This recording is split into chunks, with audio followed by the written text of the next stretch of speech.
와튜브 이 시간에는 중국 천추한이 된 난징 조약을 살펴보겠습니다. 한국과 비슷한 크기 유럽의 섬나라 영국과 동양의 거인이었던 청나라는 인류 역사상 가장 비윤리적인 전쟁 아편 전쟁을 종결하기 위해 1842년 8월 29일 난징에서 조약을 맺었습니다. 난징 조약 내용을 보면 그야말로 불평등 조약으로 청나라는 대만과 가까운 샤먼 항구를 비롯해 광저우, 푸저우, 닝보, 상하이 5개 항구를 강제에 개항했고 중국 수도 북경과 가장 먼 거리에 있는 홍콩섬은 영국에 할양했습니다. 또한 중국은 당시 영국 수출품이자 전쟁 원인인 영국 아편을 불태운 대가로 600만 달러를 영국에 지불했고 전쟁 배상금으로도 1200만 달러를 고스란히 영국에 지불했습니다. 이밖에 당시 청나라 주요 인물이 독점한 상거래를 누구나 할 수 있게 했으며 청나라와 영국은 대등한 교섭권을 갖는다고 기록하고 있습니다. 하지만 영국과 청나라 동등한 교섭권은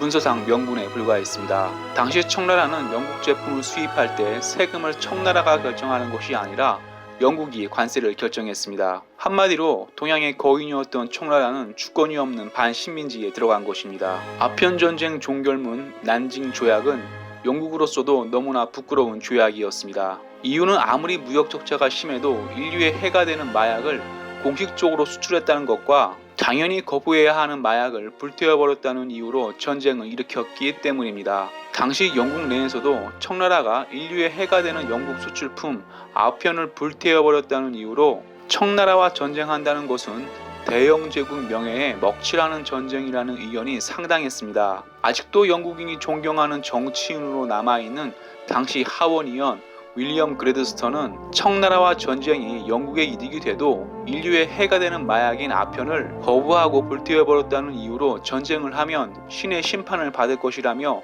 청나라와 전쟁을 반대했습니다. 윌리엄 그래드스턴 발언 이후 치러진 전쟁 찬반 투표에서 찬성 271표, 반대 262표가 나왔습니다. 하지만 힘의 논리로 움직이는 국제사회는 영국이 청나라와 전쟁하기를 은근히 바랬습니다. 실제로 영국이 청나라와 전쟁을 하고 승기가 영국 쪽으로 기울어지자 미국, 프랑스, 러시아는 영국과 연합국을 만들어 청나라를 더욱더 옥죄었습니다. 특히 러시아는 1860년 아편전쟁 또 다른 종결문 베이징 조약으로 기어이 부동항을 얻게 되었는데요. 이것이 과거 연해주라 불리우던 지금의 블라디보스토크입니다. 청나라는 난징 조약 후속인 베이징 조약으로 블라디보스토크를 러시아에 영구적으로 할양해버려 중국은 동해로 가는 길은 막혔습니다. 중국은 연해주를 러시아에 넘겨주면서 국토 대비 해안선이 짧은 나라가 됐으며 넓은 바다로 가는 길은 남중국해가 유일해졌습니다. 1842년 동양의 거인 청나라를 갈기갈기 찢어버린 난징 조약은 당시 동양 지식인에게는 엄청난 충격이었습니다. 난징 조약 이후 청나라는 쇠락의 길로 갔으며 중국을 따르던 동양의 다른 나라들도 서방국에 관심을 두기 시작했습니다. 중국이 마약 범죄를 엄벌하는 이유는 아편 전쟁 트라우마 때문이고 중국이 영국 흔적을 지우고 홍콩을 공산화하려는 이유는 천추한이 된 난징 조약 때문이기도 하겠습니다. 와튜브 마치겠습니다. 유익했다면 구독, 좋아요, 회원 가입 부탁합니다.